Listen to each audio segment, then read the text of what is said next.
નમસ્કાર વિદ્યાર્થી મિત્રો, હું શૈલેષ દલસાણીયા આપનું હાર્દિક સ્વાગત કરું છું. હવે આપણે યુનિટ 5 જોઈએ છે, પ્લેઇંગ વિથ ફાયર. આજે એનો લેક્ચર 2 બરાબર આપણે સ્ટાર્ટ કરીએ છીએ. તેમાં ફટાકડા વિશે આપણે સમજીએ છીએ, કારણ કે પાઠનું નામ જ છે પ્લેઇંગ વિથ ફાયર, અગ્નિ સાથેની રમત. અગ્નિ સાથેની રમત, જેમાં આપણે બીજો પેરેગ્રાફ છે એ પહોંચેલા હતા. જોઈએ છે વ્યવસ્થિત પેરેગ્રાફ, ભાષાંતરમાં ખાસ ધ્યાન રાખજો. અને ભાષાંતર થોડુંક અઘરું પણ હશે, એટલે એ બાબતમાં પણ ખાસ થોડુંક ધ્યાન રાખજો, કારણ કે થોડોક કેમિસ્ટ્રીનો પાર્ટ છે, એટલે ઇંગ્લિશ ટ્રાન્સલેશન થોડુંક અઘરું તો હશે જ. જોઈએ છે, the science of firework is technically called pyrotechnics. The science of firework એટલે કે ફટાકડાના વિજ્ઞાનને ટેકનિકલી એટલે કે ટેકનિકલી રીતે તેને પાયરોટેકનિક્સ કહેવામાં આવે છે. આ શોર્ટ નોટ પૂછાય તેવી છે પરીક્ષામાં, ખાસ ધ્યાન રાખજો. શોર્ટ નોટનું નામ હશે પાયરોટેકનિક્સ, એટલે આમાંથી એક શોર્ટ નોટ પૂછાય એવી છે, એટલે ખાસ ધ્યાન રાખજો. From the Greek words, Greek શબ્દમાંથી. જે પાયરોટેકનિક્સ વર્ડ્સ છે એ ગ્રીક ભાષામાંથી આવેલો શબ્દ છે.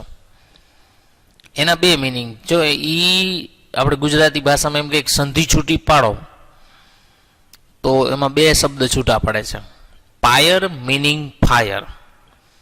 પાયરનો અર્થ થાય ફાયર એટલે કે અગ્નિ, and technics meaning an art, અને ટેકનિકનો અર્થ થાય છે કલા.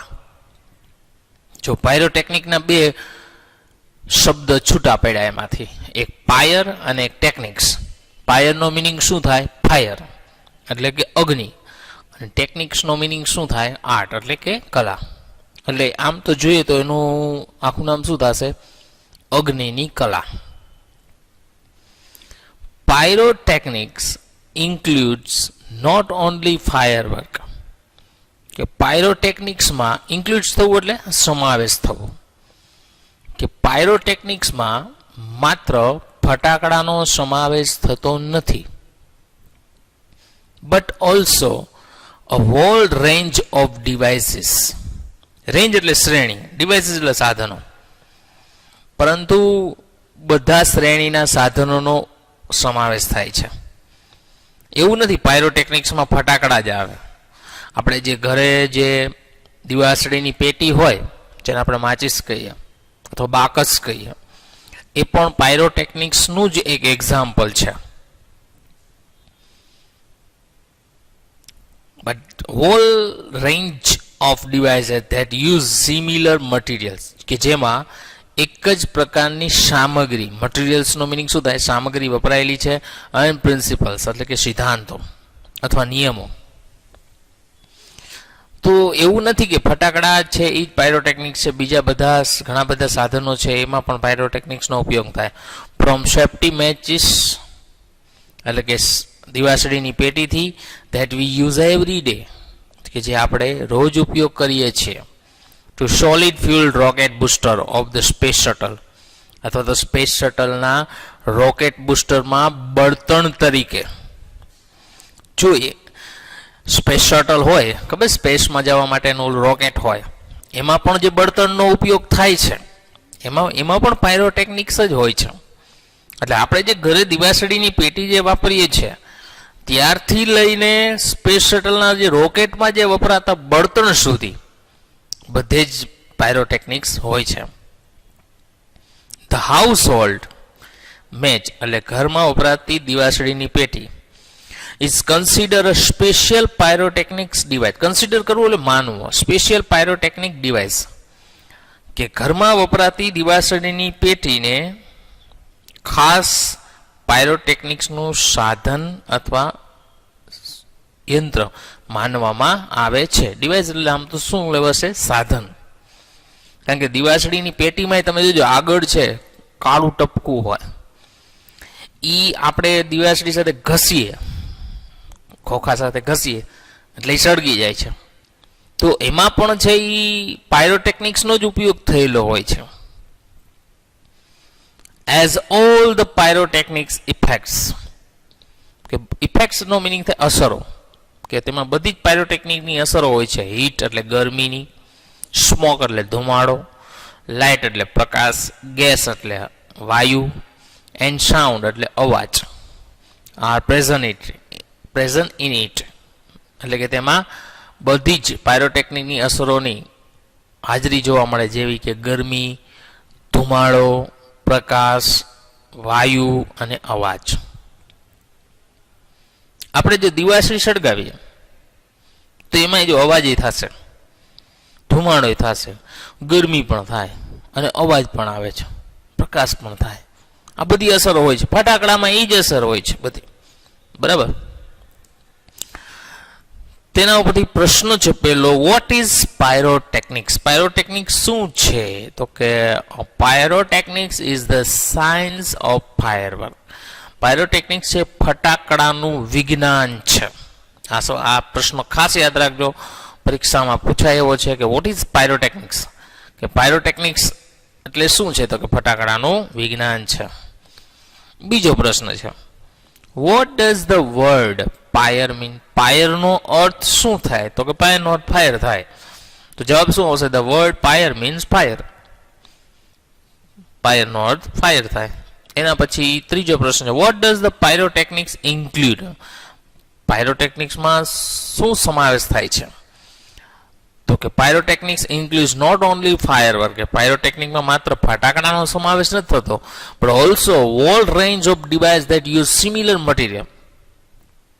પરંતુ બધી સામગ્રી, બધા જ સાધનોનો શ્રેણીના સાધનોનો સમાવેશ થાય છે, જેમાં એક જ પ્રકારની સામગ્રી એન્ડ પ્રિન્સિપલ અને નિયમોનો ઉપયોગ થયેલો હોય.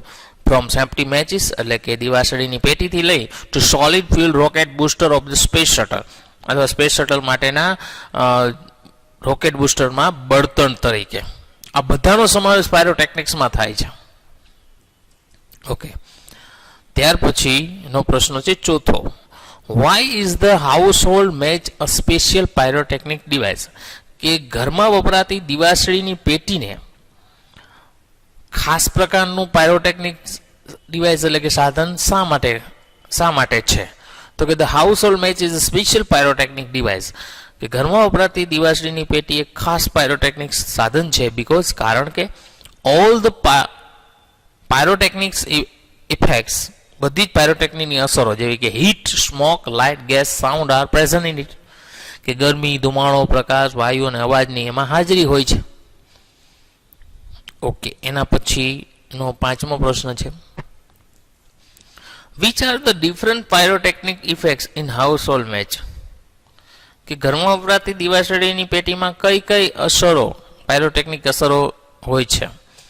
તો the different pyrotechnic effects in household match are heat, smoke, light, gas and sound, એટલે ગરમી, ધુમાડો, પ્રકાશ, વાયુ અને અવાજની અસરો હોય છે. એના પછીનો ત્રીજો પેરેગ્રાફ છે, સમ હિસ્ટોરિયન્સ સેઝ ધેટ. હિસ્ટોરિયન્સનો મિનિંગ થાય ઇતિહાસકારો, જે ઇતિહાસ લખતા હોય એને શું કહેવાશે? ઇતિહાસકારો. કે સમ હિસ્ટોરિયન્સ સેઝ ધેટ, અમુક ઇતિહાસકારો કહે છે કે black powder the basic material use in firework, કે બ્લેક પાવડર ફટાકડામાં વપરાતો પાયાની સામગ્રી છે. બેઝિક મટીરિયલ એટલે શું થાય? પાયાની સામગ્રી. કારણ કે ફટાકડામાં આપણે જોજો ખોલશો એટલે બ્લેક પાવડર નીકળશે, તો એ પાયાની સામગ્રી છે. Was invented in India, invent થવું એટલે સંશોધન થવું, કે જેની શોધ છે ભારતમાં થઈ હતી, આવું ઇતિહાસકારો કહે છે. શુક્રાંતિ written more than 2000 years ago. 2000 years ago એટલે 2000 વર્ષ પહેલા, કે શુક્રાંતિએ 2000 વર્ષ પહેલા લખ્યું હતું. has reference to weapons similar to guns and projectile weapons. Reference કરવું એટલે સંદર્ભો આપવા, વેપન્સ એટલે સાધનો, સિમિલર ટુ ગન્સ, ગન્સ એટલે કે બંદૂકો, એન્ડ પ્રોજેક્ટાઇલ વેપન્સ એટલે કે તોપ. પ્રોજેક્ટાઇલ વેપન્સનો મિનિંગ શું થાય? તોપ. કે સુક્રાંતિએ 2000 વર્ષ પહેલા બંદૂક અને તોપોનો સંદર્ભ આપતા લખ્યું હતું. કારણ કે 2000 વર્ષ પહેલા કદાચ તોપ તો હશે, બરાબર, લખ્યું છે એવું કે ભારતમાં તોપ હતી. તોપમાં શું વપરાય? તો કે બ્લેક પાવડર, દારૂગોળો જ વપરાય ને. તો એનો મીન તોપ છે તો દારૂગોળો તો હશે જ. એટલે એના આધારે કહી શકીએ કે દારૂગોળાની શોધ છે 2000 વર્ષ પહેલા છે, થઈ ગઈ હોય, બરાબર. આપણે કેમ બંદૂક છે, બંદૂકમાં દારૂગોળો જ હોય, ગોળી છે એમાં, બરાબર, એમાં ગન પાવડર જ હોય ને, ખબર ગન પાવડર આવે. તો બંદૂક છે તો ગન પાવડરની શોધ થઈ ગઈ હોય એમ. તો એ રીતે સુક્રાંતિએ લખ્યું છે કે ખરેખર બ્લેક પાવડરની શોધ છે એ ભારતમાં થઈ હતી. એના ઉપરથી પ્રશ્ન છે. પહેલો પ્રશ્ન છે, which is the basic material use in firework? કે ફટાકડામાં વપરાતો પાયાનો પદાર્થ અથવા પાયાની સામગ્રી શું છે અથવા કઈ છે? તો કે the basic material use in firework is a black powder. કે ફટાકડામાં પાયાની સામગ્રી છે બ્લેક પાવડર છે. બીજો પ્રશ્ન, સુક્રાંતિ હેઝ રેફરન્સ ટુ, શેનો સંદર્ભ આપ્યો હતો? તો કે reference weapon similar guns and projectile weapon.